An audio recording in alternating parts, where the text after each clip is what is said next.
कल्याण और ग्रामीण विकास, आदरणीय मंत्री मत्स्य पालन, पशुपालन और डेयरी, आदरणीय राज्य मंत्रीगण, एग्रीकल्चर एंड रूरल ट्रांसफॉर्मेशन विषय पर आयोजित वेबिनार में आदरणीय प्रधानमंत्री जी का हार्दिक स्वागत है।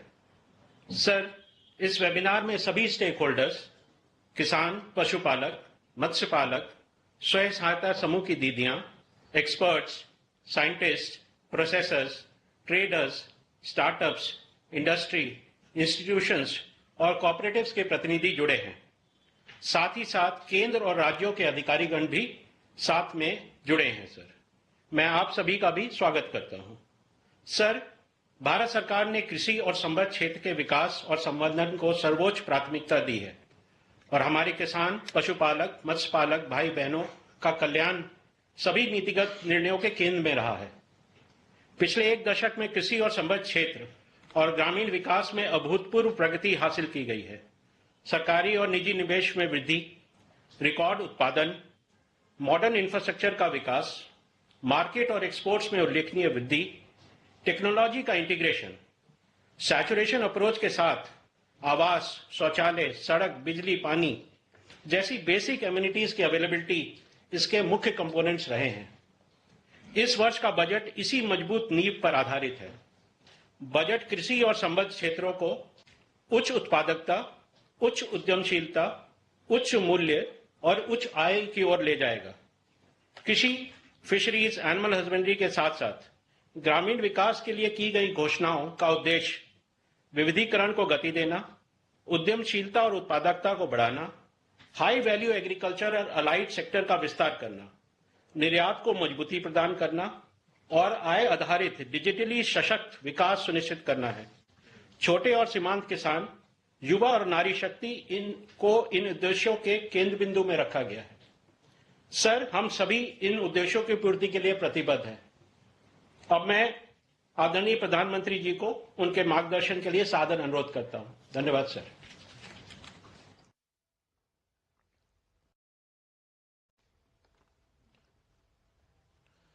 नमस्कार।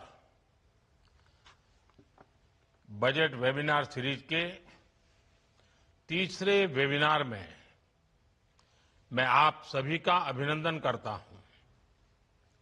इससे पहले टेक्नोलॉजी, रिफॉर्म्स और इकोनॉमिक ग्रोथ जैसे अहम विषयों पर 2 वेबिनार हो चुके हैं। आज रूरल इकोनॉमी और एग्रीकल्चर जैसे अहम सेक्टर पर चर्चा हो रही है। आप सभी ने बजट निर्माण में अपने मूल्यवान सुझावों से बहुत सहयोग दिया और आपने देखा होगा बजट में आप सबके सुझाव रिफ्लेक्ट हो रहे हैं, बहुत काम आए हैं। लेकिन अब बजट आ चुका है। अब बजट के बाद उसके फुल पोटेंशियल का लाभ देश को मिले, इस दिशा में भी आपका अनुभव, आपके सुझाव और सरल तरीके से बजट का सर्वाधिक लोगों को लाभ हो, बजट का पाई पाई पैसा जिस हेतु से दिया गया है उसको परिपूर्ण कैसे करें, जल्द से जल्द कैसे करें, आपके सुझाव ये वेबिनार के लिए बहुत अहम है। साथियों, आप सभी जानते हैं कृषि, एग्रीकल्चर, विश्वकर्मा, ये सब हमारी अर्थव्यवस्था का मुख्य आधार है। एग्रीकल्चर भारत की लॉन्ग टर्म डेवलपमेंट जर्नी का स्ट्रेटेजिक पिलर भी है और इसी सोच के साथ हमारी सरकार ने कृषि सेक्टर को लगातार मजबूत किया है। करीब 10 करोड़ किसानों को 4 लाख करोड़ रुपए से अधिक की पीएम किसान सम्मान निधि मिली है। एमएसपी में हुए रिफॉर्म से अब किसानों को 1.5 गुना तक रिटर्न मिल रहा है। इंस्टीट्यूशनल क्रेडिट कवरेज 75% से अधिक हो चुका है। पीएम फसल बीमा योजना के तहत लगभग 2 लाख करोड़ रुपए के क्लेम सेटल किए गए हैं। ऐसे अनेक प्रयासों से किसानों का रिस्क बहुत कम हुआ है और उन्हें एक बेसिक इकोनॉमिक सिक्योरिटी मिली है। इससे कृषि क्षेत्र का आत्मविश्वास भी बढ़ा है। आज खाद्यान्न और दालों से लेकर तिलहन तक देश रिकॉर्ड उत्पादन कर रहा है। लेकिन अब जब 21वीं सदी का दूसरा क्वार्टर शुरू हो चुका है, 25 साल बीत चुके हैं, तब कृषि क्षेत्र को नई ऊर्जा से भरना भी उतना ही आवश्यक है। इस साल के बजट में इस दिशा में नए प्रयास हुए हैं। मुझे विश्वास है इस वेबिनार में आप सभी के बीच हुई चर्चा, इससे निकले सुझाव बजट प्रावधानों को जल्द से जल्द जमीन पर उतारने में मदद करेंगे।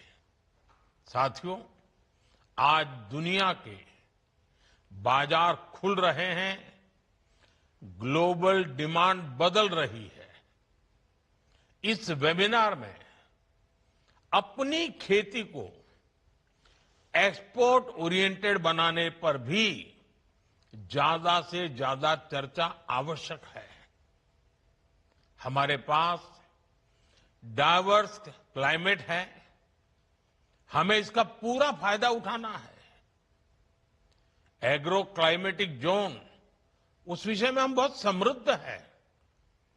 इस साल का बजट इन सब बातों के लिए अनगिनत नए अवसर देने वाला बजट है।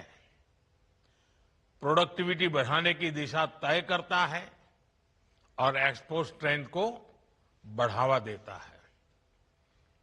बजट में हमने हाई वैल्यू एग्रीकल्चर पर फोकस किया है। नारियल, काजू, कोको, चंदन ऐसे उत्पादों के रीजनल स्पेसिफिक प्रमोशन की बात कही है।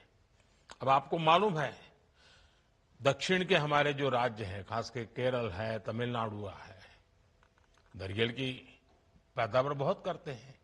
लेकिन अब वो क्रॉप, वो सारे पेड़ इतने पुराने हो चुके हैं कि उसकी वो क्षमता नहीं रही है।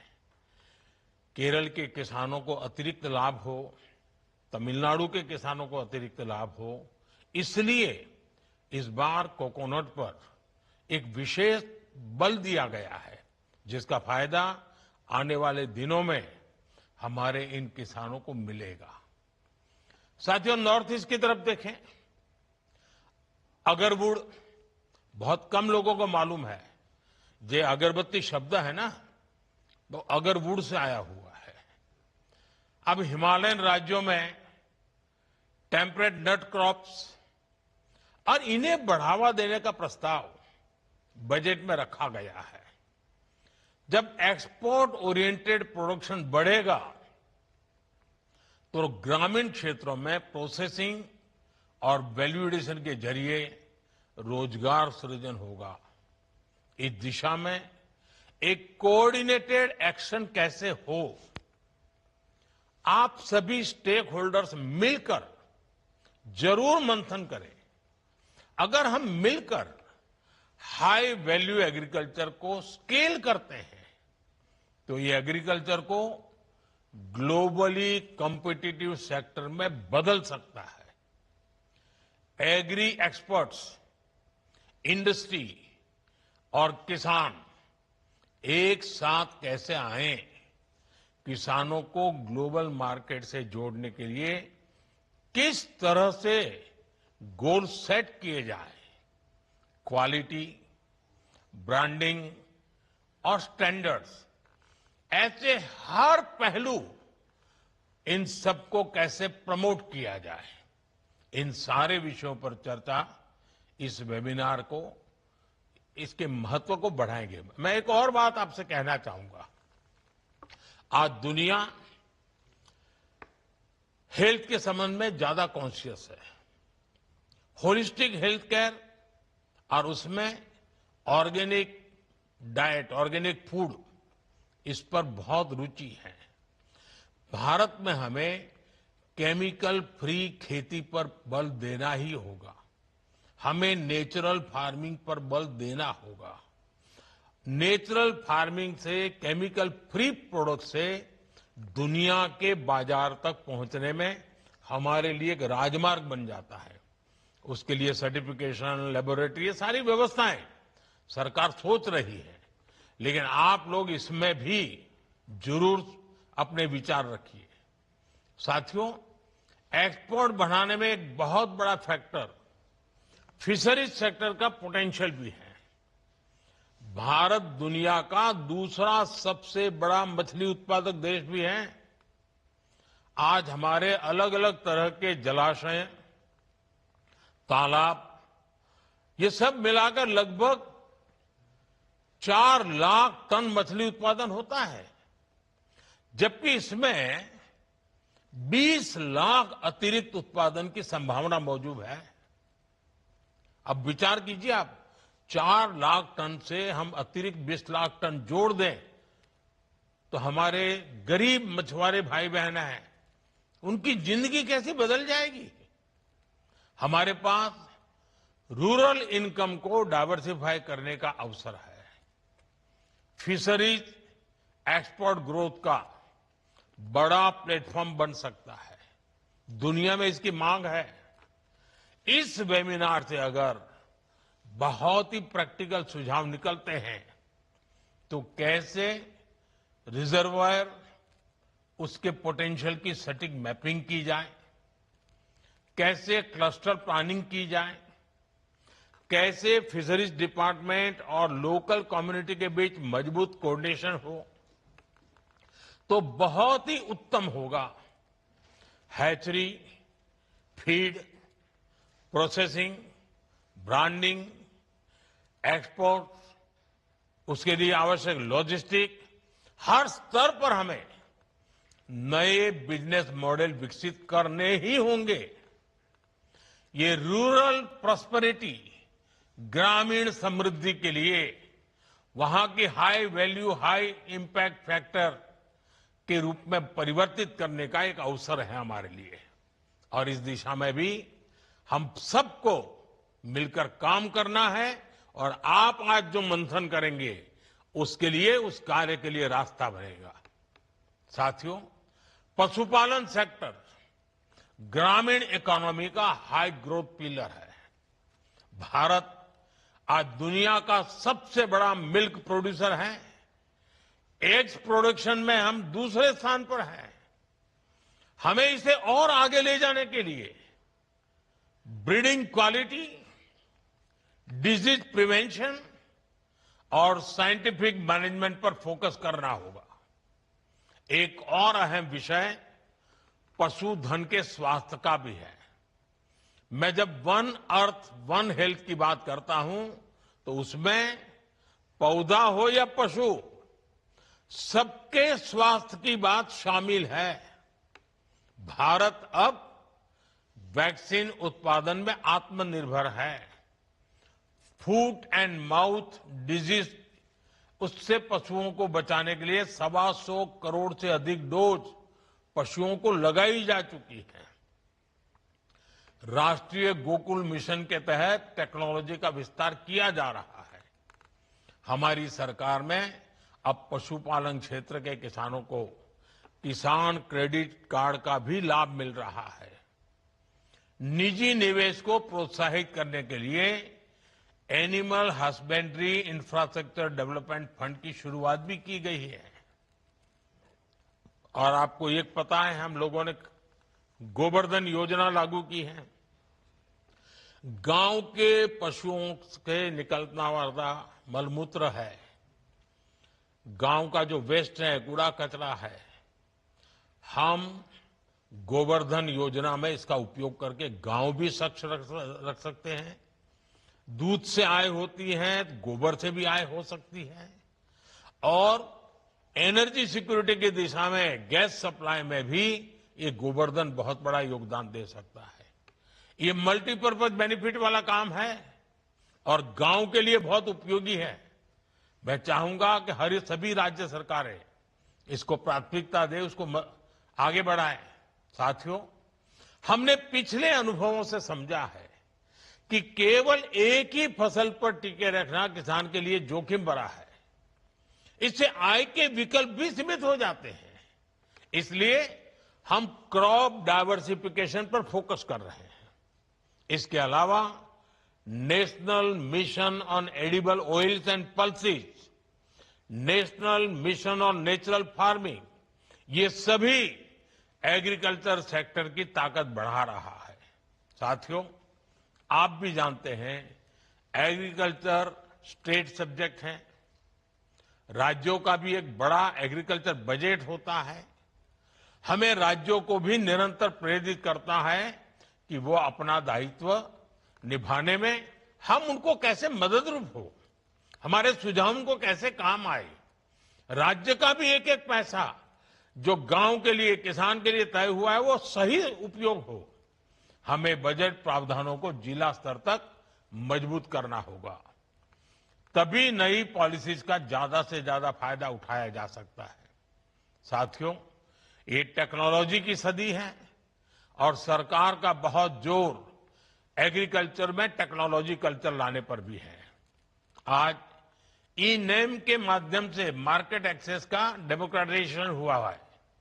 सरकार एग्रीस्टेक के जरिए, एग्रीकल्चर के जरिए डिजिटल पब्लिक इंफ्रास्ट्रक्चर विकसित कर रही है। इसके तहत डिजिटल पहचान यानी किसान आईडी बनाई जा रही है। अब तक लगभग 9 करोड़ किसानों की किसान आईडी बन चुकी है और लगभग 30 करोड़ भूमि पार्सलों का डिजिटल सर्वे किया गया है। भारत विस्तार जैसे एआई आधारित प्लेटफॉर्म रिसर्च इंस्टीट्यूशंस और किसानों के बीच की दूरी कम कर रहे हैं। लेकिन साथियों, टेक्नोलॉजी तभी परिणाम देती है जब सिस्टम उसे अपनाए, संस्थाएं उसे इंटीग्रेट करें और एंटरप्रेन्योर्स उस पर इनोवेशन खड़ा करें। इस वेबिनार में आपको इससे जुड़े सुझावों को मजबूती से सामने लाना होगा। हम टेक्नोलॉजी को कैसे सही तरीके से इंटीग्रेट करें, इस दिशा में इस वेबिनार से निकले सुझावों की बहुत बड़ी भूमिका होगी। साथियों, हमारी सरकार ग्रामीण समृद्धि के निर्माण के लिए प्रतिबद्ध है।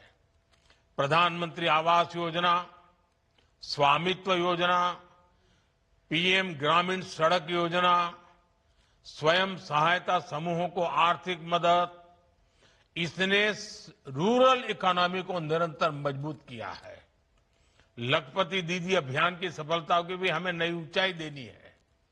अभी तक गांव की 3 करोड़ महिलाओं को लखपति दीदी बनाने में हम सफलता हो चुके हैं।